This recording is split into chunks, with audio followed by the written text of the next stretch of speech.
Crime scene evidence never seen outside the courtroom of the Delphi murders. It stems from a request for a new trial. CBS 4's Max Lewis walks us through the latest battle between defense attorneys and the county prosecutor.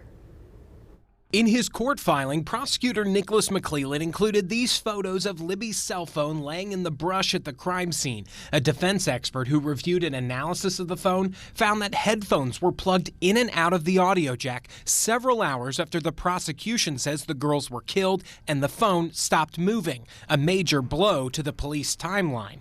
But during the trial, a state police investigator suggested that water or dirt could have caused the phone to mistakenly say headphones were plugged in. The photos do show condensation on the screen, and the prosecutor says the defense expert never physically examined the phone and therefore can't rule out water damage. But the big thing is, are these things true?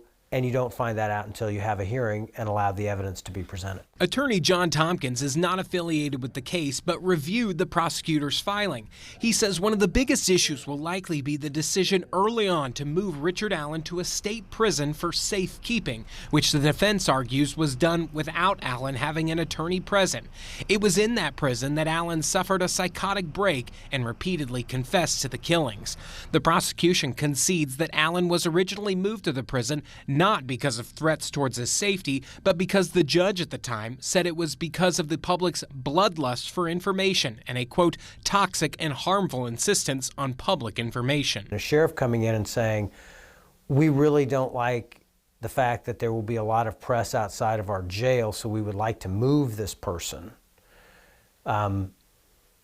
isn't an imminent threat of personal harm or danger to anyone. Finally, the prosecutor argued against any consideration of an alleged confession to the murders made by Ron Logan, who owned the property where the girls' bodies were found. That confession was supposedly made to Logan's prison mate, Ricky Davis, who the prosecutor says failed a polygraph test. But Tompkins says that's not good enough to dismiss it outright. There is no such thing as a lie detector. It does not exist.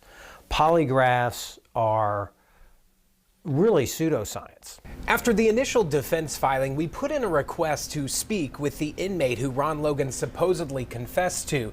The Indiana Department of Corrections asked us to send them the topics for our interview, which we did. Well, this morning we got our denial telling us that it was because of safety and security concerns and no more than that. In the newsroom, I'm Max Lewis, CBS 4 News.